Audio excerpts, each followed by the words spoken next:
வணக்கம். செல்வகுமாரின் அதிகாலை வானிலை ஆய்வறிக்கை. அதிகாரப்பூர்வ வானிலை அறிக்கைக்கு இந்திய வானிலை ஆராய்ச்சித்துறை அறிக்கையை பார்க்கவும். 2024 செப்டம்பர் 2 திங்கட்கிழமை அதிகாலை நிலவர வானிலை பதிவு.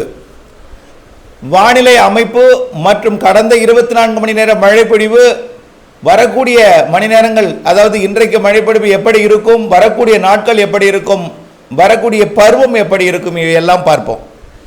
கடந்த 24 மணி நேரம் மழைப்பொழிவை பார்த்தீங்கன்னா கன்னியாகுமரி மாவட்டத்தில் கொஞ்சம் பரவலான மழைப்பொழிவும், விழுப்புரம் மற்றும் கடலூர் மாவட்டத்தின் வடக்கு பகுதி, புதுச்சேரி ஒட்டிய பகுதி, கள்ளக்குறிச்சி மாவட்ட பகுதியோட கிழக்கு பகுதி, இங்கெல்லாம் கொஞ்சம் நல்ல மழைப்பொழிவு, வட உள் மாவட்டங்களில் கொஞ்சம் நல்ல மழைப்பொழிவு கொடுத்துருக்கிறது. அதாவது கிருஷ்ணகிரி, தருமபுரி தொடங்கி அதே போல் கொல்லிமலை, ராமநாதபுரம் மாவட்ட வடக்கு பகுதி, அதாவது தொண்டிக்கு வடக்கே உள்ள பகுதிகள், மணமேல்குடி, இந்த பகுதி எல்லாம் மழைப்பொழிவு.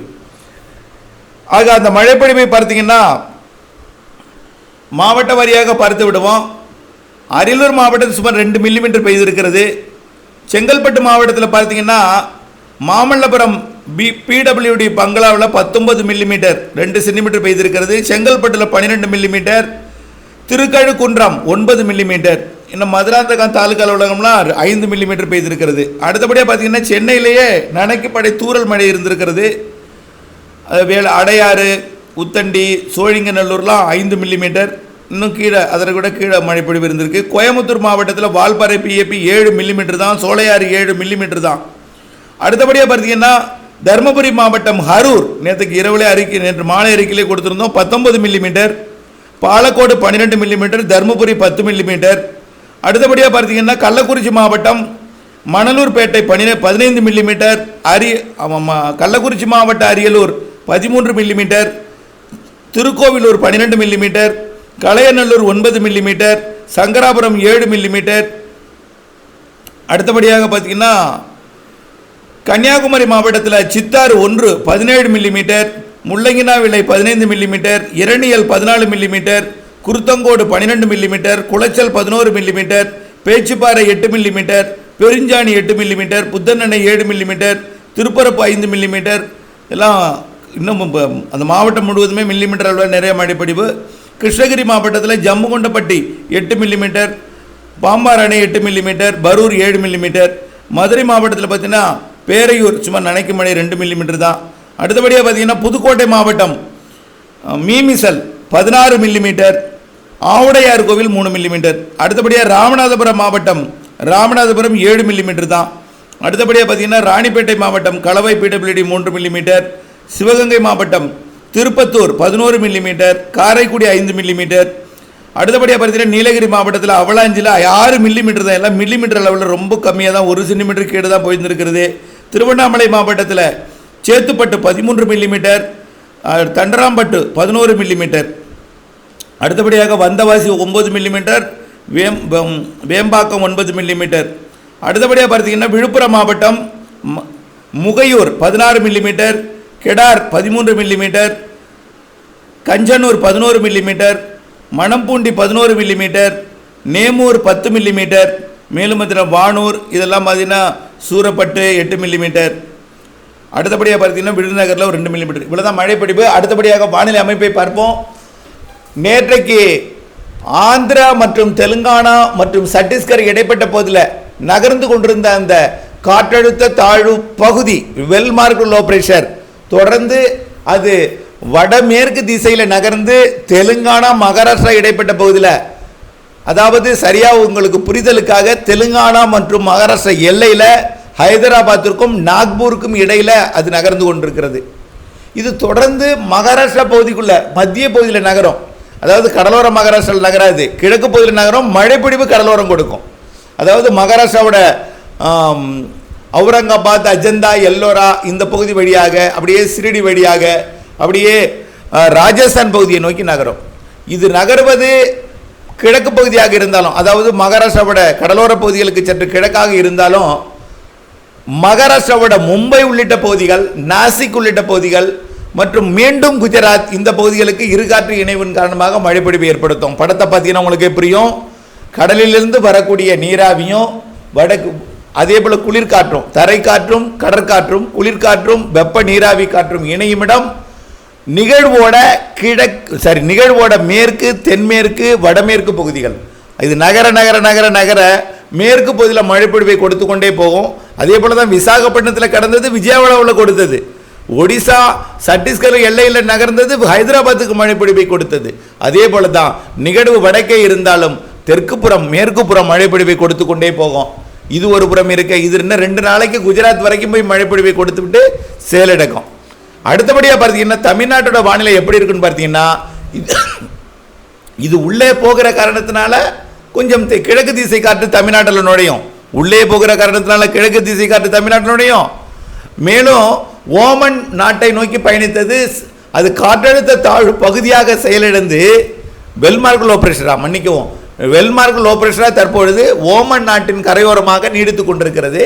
இது ஓமன் கரையை கடந்து ஒரு மழையில்லாத ஒரு வெறும் ஒரு ட்ரையாக அப்படியே போயிடும்.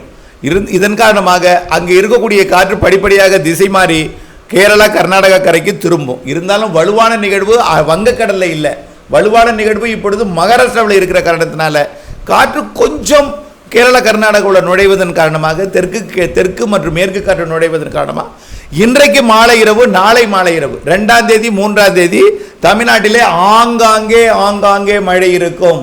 பரவலாக அல்ல, எல்லா மாவட்டத்துக்கும் மழை வாய்ப்பு இருக்கு. தென் மாவட்டத்துக்கு கூட மழை வாய்ப்பு இருக்கு. நேற்றைக்கே ராமநாதபுரம் மாவட்டத்தில் பெய்திருக்கு, மதுரை விருதுநகர் மாவட்டத்தில் ஒரு சில இடங்களில் கொடுத்திருக்கு, கன்னியாகுமரி திருநெல்வேலி தென்காசி மாவட்டம் மேற்கு தொடர்ச்சி மலையில் கொடுத்திருக்கு. இன்றைக்கும் நாளைக்கும் தென் மாவட்டங்களிலும் அதே போல மேற்கு தொடர்ச்சி மலை மாவட்டங்களிலும் உள் மாவட்டங்களிலும் டெல்டா மாவட்டங்களிலும் வடகடலோரம் வட உள் மாவட்டங்களிலும் தமிழ்நாட்டின் அனைத்து மாவட்டங்களிலும் ஆங்காங்கே லேசான மிதமான மழை ஆங்காங்கே பொழியும்.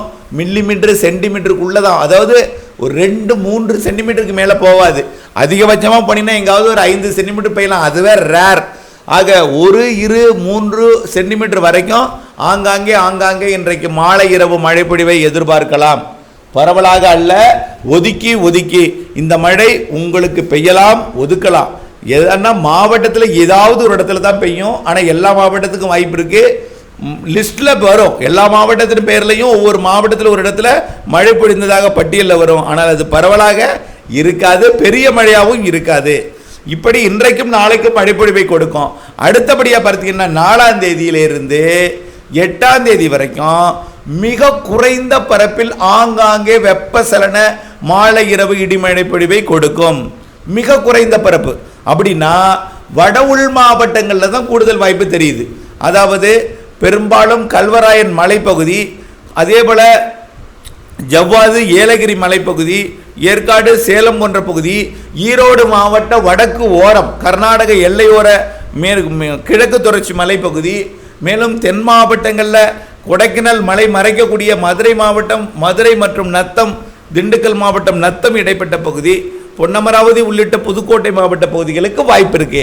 நான் பேரை சொல்கிறேன் என்றால் அந்த ஊரில் மழை கண்டிப்பாக பெய்யுங்கிறதுக்கு வாய்ப்பில்லை, அடையாளப்படுத்துவதற்காக ஒரு இடத்துல சொல்கிறேன். இப்போ பொன்னமராவதி நத்தம் மதுரை இடைப்பட்ட பகுதியில் ஏதாவது ஒரு இடத்துல பெய்யலாம். ஈரோடு மாவட்ட வடக்கு பகுதியில் எங்காவது ஒரு இடத்துல பெய்யலாம். 4ஆம் தேதிக்கு மேலே ஆங்காங்கே இருக்கும், ரொம்ப குறைவான பரப்பில் இருக்கும். 8ஆம் தேதி வரைக்கும் ரொம்ப குறைவாகத்தான் இருக்கும். இன்றைக்கு நாளைக்கு கொஞ்சம் கூடுதல் பரப்பில் இருந்தாலும் அதுவும் ஒதுக்குதல் தான், ஒதுக்கி பெய்யும். நாளைய மறுதினம் அது 4ஆம் தேதியிலிருந்து 8ஆம் தேதி வரைக்கும் குறைந்த பரப்பில் வட உள் மாவட்டங்கள் காற்று மறைக்கும் பகுதி, இது காற்று மறைக்கும் பகுதியில் தெரியும், நீலகிரி மாவட்ட கிழக்கு பகுதி, கொடைக்கானல் மலை கிழக்கு பகுதி, அதில் கொஞ்சம் ஆங்காங்கே இருக்கும். அதுக்கு 8ஆம் தேதிக்கு அப்புறம் ஒடிசா கடலோரத்தில் புதிய காற்றழுத்த தாழ்வு நிலை உருவாகிறது, பகுதியாகி அது ஒடிசாவோட வடக்கு பகுதியில் அமையும் என்று எதிர்பார்க்கப்படுகிறது. ஏற்கனவே ஆந்திர பிரதேசத்தில் வெள்ளம் வந்த காரணத்தினால விஜயவாடா முதல் ஹைதராபாத் வரைக்கும் உள்ள எல்லா ஊர்களும் எல்லா மாவட்டங்களுக்குமே வெள்ளத்தில் தத்தளித்துக் கொண்டு வெள்ளம் வடிந்து கொண்டிருக்கிற காரணத்தினால அங்கே கடல் வெப்பமும் தணிந்து விட்டது. அந்த இடத்துல கொஞ்சம் டெம்பரவரியா நீரோட்டங்கள் உயர்த்தும். இருந்தாலும் இடைக்காலம் இப்பொழுது இன்றைய தேதியில் கடல் நீர் பாய்ந்து கொண்டிருக்கிறது. தரை வெப்பமும் குளிர்ந்திருக்கிற காரணத்தினால அந்த இடத்துல தாழ்வு நிலை உருவாவதற்கு வாய்ப்பில்லை. பயங்கரமான மழை கொட்டியிருக்கு. ஆகவே கட்டிடங்கள் எல்லாம் மூழ்கடிக்கும் அளவில் மழை பொழிவு கொட்டியிருக்கிற காரணத்தினால அத்தனை நீரும் அது வடிந்த பிறகு கொஞ்சம் கடல் வெப்பம் உயர்ந்த பிறகுதான் அடுத்த நிகழ்வு ஆந்திர பிரதேசத்தில் உருவாகும். அது இந்த மாத இறுதியில் தான் ஆந்திர பிரதேசத்தில் மாத இறுதி நாட்களில் தான் உருவாகும் போல் தெரிகிறது. காரணம், இது வடிவதற்கே இன்னும் ஒரு வாரம் ஆகிவிடும். ஆக 13ஆம் தேதி நிகழ்வும் ஒடிசா, தெற்கு ஒடிசாவில் உருவாகலாம். 13ஆம் தேதி 15ஆம் தேதி நிகழ்வும் தெற்கு ஒடிசாவில் உருவாகலாம். இது ஆந்திர பிரதேசத்தில் இப்படிப்பட்ட ஒரு அதிகப்படியான வெள்ளம் வந்திருக்கிற காரணத்தினால வளிமண்டல சுழற்சியாக கூட அமையலாம். நல்ல மழை பொழிவை கொடுப்பதற்கு வளிமண்டல சுழற்சி கூட ஒரு சாதகமாக அமையலாம். ஆகவே புரட்டாசியில் வளிமண்டல சுழற்சி மழை இருக்கிறது. தென்மேற்கு பருவமழை கொஞ்சம் புரட்டாசியில் பின் 3 வாரம், அதாவது 15ஆம் தேதி 18ஆம் தேதிக்கு மேல், அதாவது புரட்டாசியில் கண்டிப்பாக மழை இருக்கும். தென்மேற்கு பருவமழை குறிப்பாக அக்டோபர் முதல் மற்றும் 2வது வாரம் புரட்டாசியோட பின்பகுதி தென்மேற்கு பருவமழை நிறைவடையும் காலத்தில் வலுத்த மழைப்பொழிவை கொடுத்துட்டு தான் நிறைவடையும்.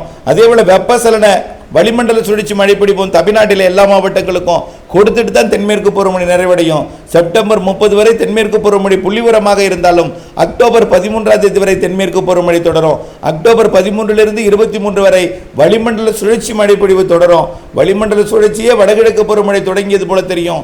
வடகிழக்கு பருவமழை அக்டோபர் 23 தொடங்கும். அதிலிருந்து மிகச்சிறப்பான மழைப்பொழிவு இருக்கிறது. கொஞ்சம் இப்பொழுது நமக்கு இப்படிப்பட்ட ஒரு வானிலை சில இடங்களில் மழை பொழியவில்லையே என்ற ஒரு வேதனையை கொடுத்து கொண்டிருக்கலாம். பல இடங்களிலே பெய்தால் மழை, ஆந்திர பிரதேசத்தில் எதிர்பார்த்தாங்க மழையை காணோம்னு ஒரே நாளில் கொட்டி தீர்த்து விட்டு சென்றிருக்கிறது. ஆகவே மழை பொழிவெல்லாம் இருக்கிறது, எப்பொழுதும் எங்கும் பெய்யலாம். தயவு செய்து பொறுத்திருங்கள். புரட்டாசியில் மழை இருக்கு, ஐப்பசி கார்த்திகையில் நல்ல மழை இருக்கு. அதாவது நல்ல மழை பொழிவு மார்கழி முற்பகுதி வரைக்கும் நல்ல மழைப்பொழிவு, ஜனவரி முதல் வாரம் வரைக்குமாவது நல்ல ஒரு மழைப்பொழிவை கொடுப்பதற்கு நல்ல சாதகம் இருக்கிற காரணத்தினால தொடர்ந்து வானிலை மாறுதல் அப்டேட்ஸ் புள்ளி விவரத்துடன் இணைந்திருந்து திட்டமிட்ட வேளாண்மைக்கு வானிலை மாறுதலை கண்டிப்பாக அப்டேட்ஸ் அறிந்து வானிலை கூட இணைந்திருந்து பணி செய்து லாபமடைய அன்போடு கேட்டுக்கொள்கிறேன். நன்றி.